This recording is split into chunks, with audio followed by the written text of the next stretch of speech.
माता जी की, सियावर रामचंद्र की, वृंदावन बिहारी लाल की, सनातन धर्म की, भारत माता की।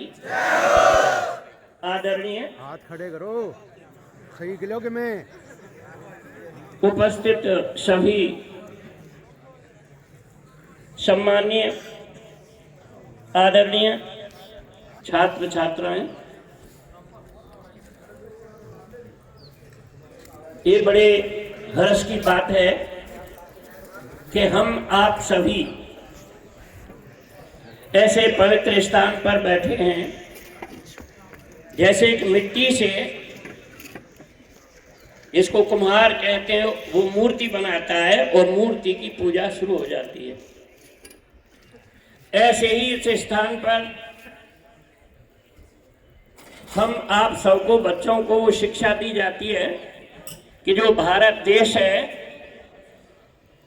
उसका नाम रोशन करने की, समाज को चरित्रवान मर्यादित कर्म करने की शिक्षा दी जाती है। और आप इस भारत के एक स्तंभ की तरह बच्चों के अंदर जो शक्ति है वो प्रकट कर देते हैं। अभी आपने बड़ी सुंदर वंदना की, इसमें कहा गुरुओं का सम्मान। दूसरी बात, आपने उस नाम का संबोधन किया, उस नाम से हम अपनी दिनचर्या शुरू करते हैं। भाइयों और बहनों, जिस प्रकार से आपने इस भौतिक विद्या को अध्ययन किया है, तो यहाँ पर आपकी एज, उम्र और किसी भी जाति, संप्रदाय, धर्म, इससे हटकर आपने उस भौतिक विद्या का अध्ययन किया है, वह अक्षर सबके लिए एक हो गया। किसी की आयु क्या है और किसी जाति से, धर्म से, संप्रदाय से आपका ताल्लुक हो या उससे कोई संबंध नहीं है। या आपने इस विद्या को अध्ययन किया है तो सम्मानीय, पूजनीय हमारे जो गुरुजन, टीचर होते हैं, उन्होंने आपको, मान लिया हिंदी में शब्द है, अक्षर है आ, तो वो आ सबके लिए एक है, अलग है। उस अक्षर शब्द ने आप सबके लिए एक फाउंडेशन पर खड़ा कर दिया। यहां पर कोई बंधन नहीं है। इसी प्रकार से समाज में जैसे आपके दो पैर हैं, दोनों पैरों से आप अपनी यात्रा मंजिल को प्राप्त करते हो, ऐसे ही हमारा जीवन है, ये भी एक मंजिल है, यात्रा है। और इसको हम संपन्न जभी कर पाएंगे जब हमारे दोनों पैर सुरक्षित हैं। दोनों पैर क्या है? एक भौतिक जगत, जो आप विद्या अध्ययन कर रहे हैं, यहाँ से बड़े बड़े अफसर, टेक्निक, जो भी कुछ लेके चलते हैं, और आप इस भारत देश की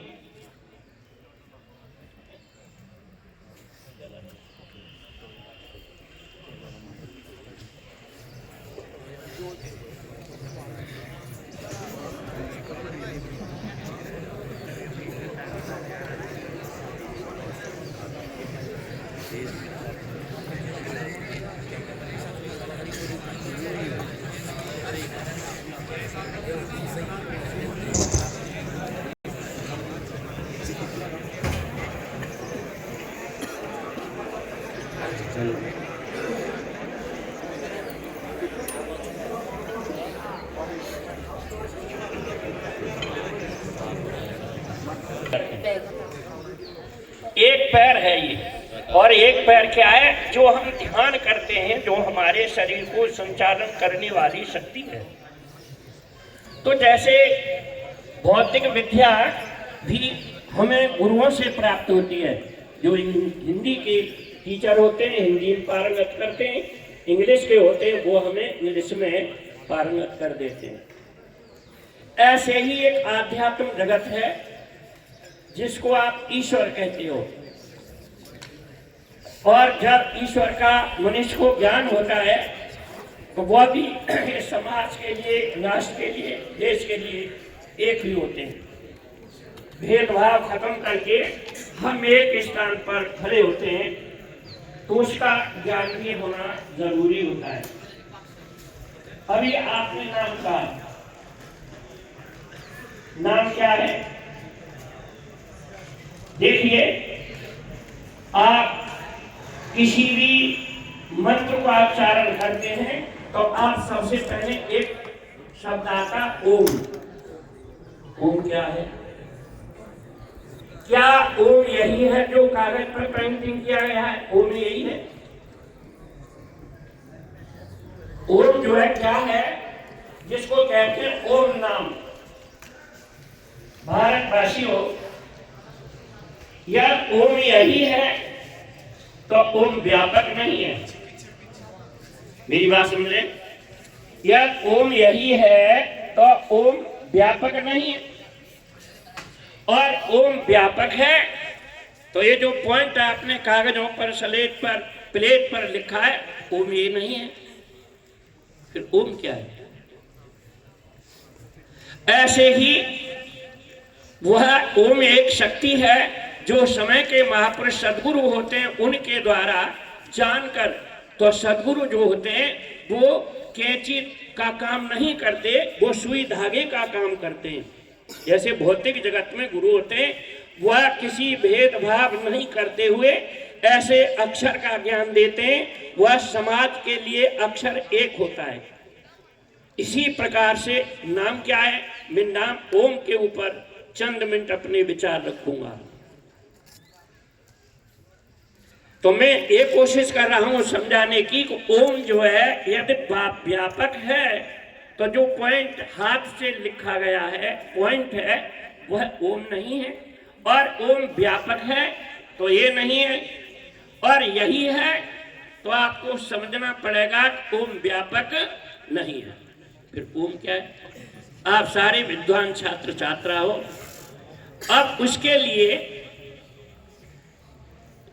गायत्री मंत्र का उच्चारण करें। उसके बाद क्या आता है? ओम क्या है? भू। भू का अर्थ होता है पृथ्वी। जो ओम है इस पृथ्वी के अंदर भी है। आप 1 फीट 2 फीट कहीं पर धरती के अंदर खोदें, गड्ढा खोदें, तो घास के अंदर, पेड़ की जड़ के अंदर, मिट्टी के अंदर कोई चलता फिरता बैठता उड़ता जीव मिलेगा आपको, कीट पतंगा। तो ओम उसके भी प्राण चला रहा है। जिसको कहा ना हमने ओम जय जगदीश हरे, ओम इस पृथ्वी के अंदर भी है। ओम भू, उसके बाद भय। भय का अर्थ होता है अंतरिक्ष। न पृथ्वी है न आकाश, जो मध्य बीच का भाग है उसको अंतरिक्ष कहा। तो ओम जो है भारतवासियों, वो अंतरिक्ष के अंदर भी व्यापक है। ओम भू भव स्वः। स्व का अर्थ होता है वह सर्वव्यापक है और सर्व नियंत्रण करने की क्षमता है, और वो स्वयं ही है और वही सुख का समुद्र है। ओम भू भव स्वः। उसके बाद आता तत्व। तत्व क्या है? और तत्व से ही ये 5 तत्वों का जन्म होता है। जल, पृथ्वी, वायु, अग्नि, आकाश, ये 5 तत्व हैं। इन 5 तत्व का जन्म उस तत्व से होता है, जिसके लिए कहा ओम भू भव स्वः तत्व। और उस तत्व ने ही मां के गर्भ के अंदर पिता के अंश को स्वीकार किया। उससे हड्डियों का निर्माण, और हड्डियों पर मां के रक्त से कवर चढ़ा दिया। 9 महीने 10 दिन के अंदर ये कितना सुंदर शरीर बन गया। नाक, कान, मुंह, कितनी नस नाड़ी का शरीर बना दिया। उसने 3 परतों के अंदर क्या पैदा कर दिया? जलचित पावक गगन समीरा। देशवासियों, इन 5 तत्वों को मां के गर्भ के अंदर पैदा कर दिया। आप विचार करें, जब ये शरीर की रचना होती है तो बाहर का कोई भी भगवान, देवी, देवता मां के गर्भ के अंदर कुछ लेके जाता है कि अंदर की शक्ति बनाती है। इसीलिए उसी को कहा तत्व। उस तत्व में और 5 तत्वों को जन्म दिया। ओम भू भव स्वः तत्व। उसके बाद सर्तु। सर्तु का अर्थ होता है सूर्य। ये जो सूर्य चमक रहा है ओम के कर्मात्र से चमक रहा है। आप गाते भी होंगे कि जिसने सूरज चांद बनाया। चांद राम ने, कृष्ण ने, ब्रह्मा ने, विष्णु ने, शंकर ने, किसी देवता ने बनाया नहीं। इसीलिए कहा जिसने सूरज चांद बनाया और जिसने तारों को चमकाया, जिसने फूलों को महकाया और जिसने चिड़ियों को, और जिसने सारा जगत बनाया। हम उस ईश्वर की गुण गाएं और बड़े प्रेम से शीश झुकाएं। तो वह जो ओम है वह तत् है। तत् सर्तु। सर्तु का अर्थ सूर्य होता है। सूर्य भी उसी ओम के कारण चमक रहा है। रामचरितमानस के अंदर आप अध्ययन करते होंगे, क्या पढ़ते? बंदों नाम राम रघुवर को और हेतु कृष्ण भानु हिमकर को। प्यारे भाइयों और बहनों, उसमें आप यही कहते हो कि मैं उस नाम की वंदना करता हूं जिस वंदना में आप नाम का उच्चारण कर रहे थे। बड़ा महत्वपूर्ण शब्द था। बंदो नाम राम रघुवर को और हेतु कृष्ण भानु हिमकर को। मैं उस नाम की वंदना करता हूं जिस नाम से चंद्रमा, अग्नि और सूर्य का जन्म हुआ है। भारतवासियों, आप सभी ऋषियों के वंशज हो, ऋषियों की संतान हो। आपके नाम के पीछे गोत्र है। तो हमारे आपके जो पूर्वज थे, ऋषि थे, उन्होंने उसी तत्व का रिसर्च किया, खोज किया। क्या लिखा? ओम भू भव स्वः तत् सवितु वरेण्यम। ओम जो है ये बोलने वाणी का विषय नहीं है।